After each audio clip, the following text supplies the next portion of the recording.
Okay, in this Texture Animator tutorial we're going to cover rendering using the Texture Animator plugin.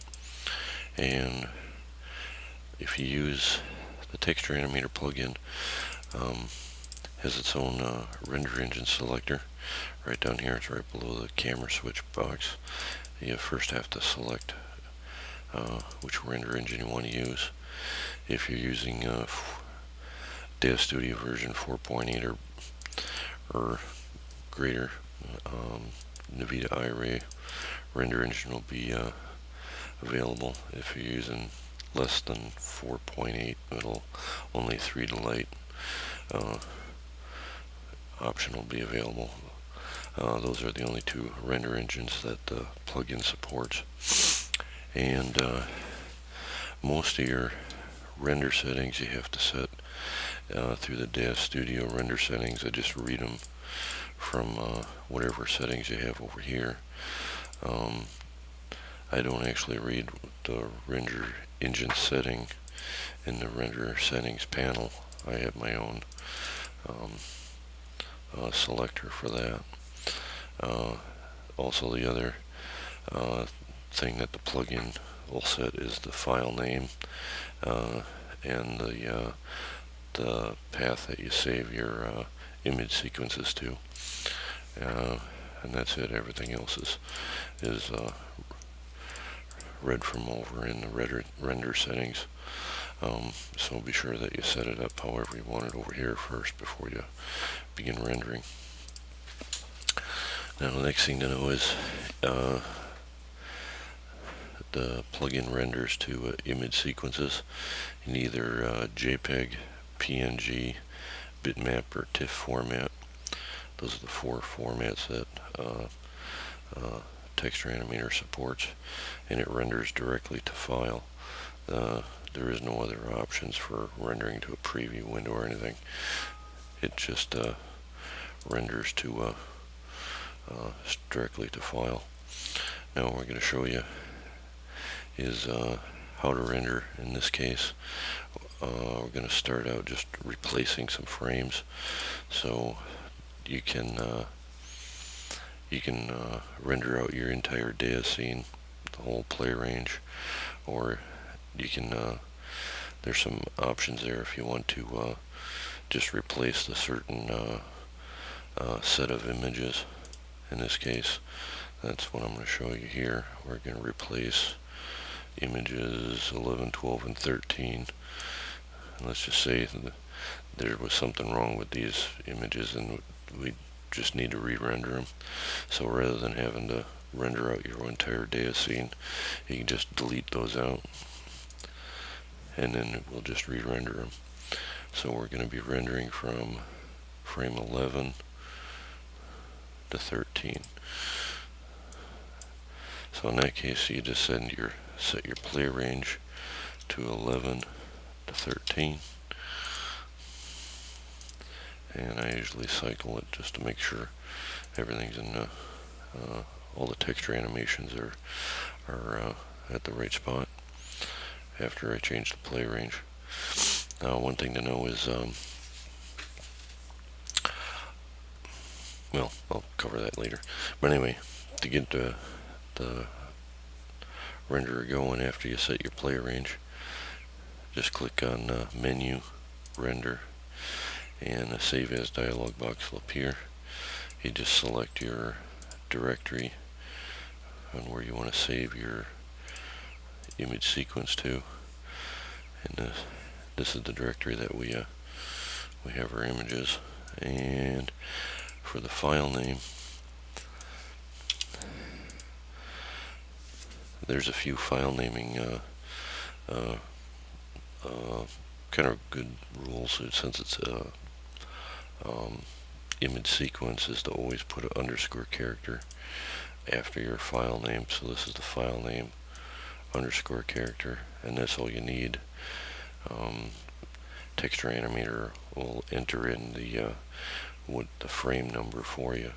So all you have to do is enter your file name, the underscore character, and from the Save As type, just select it from the list: PNG, JPEG, bitmap, or TIFF. In this case we're choosing JPEG. And then all you gotta do is press save, and the render engine will start. And what I'll do, this particular scene takes about 3 minutes for each image to render, so I'm going to pause the recording and I'll come back when rendering is just about completed. Okay, we're back and render is almost completed and should be done shortly. There we go. And we'll show you it rendered frame 11, 12, and 13, and all the texture animations match perfectly each image sequence.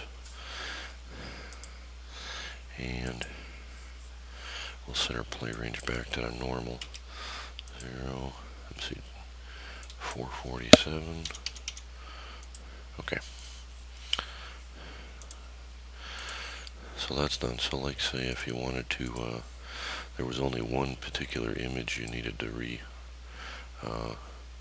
re-render, there's a feature. Just navigate to that that keyframe. In this case, say it's a frame 112 needs to be replaced.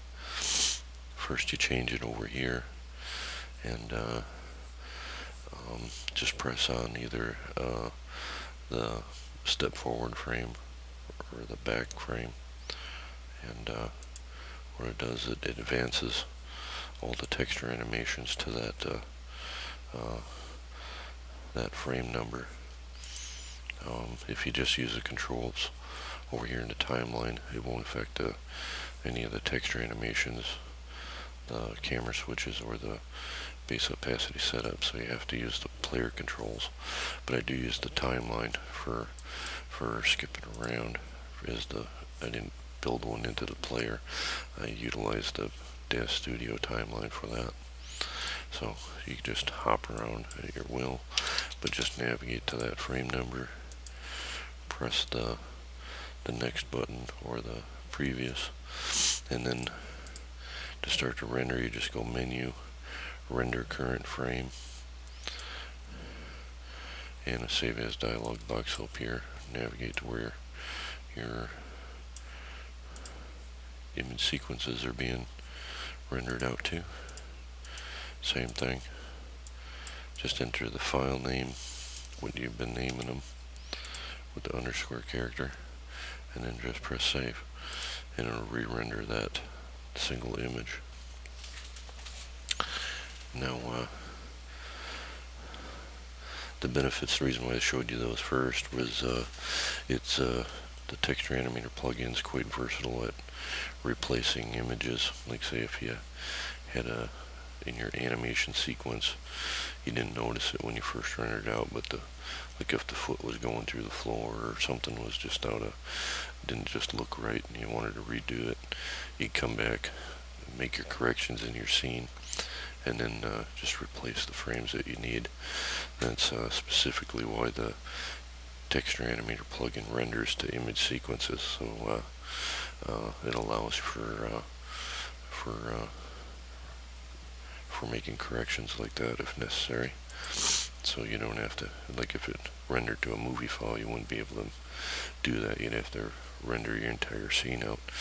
And this way you can replace images as needed, and it's pretty easy to compile an image sequence into a movie. You can even use the freeware blender for that.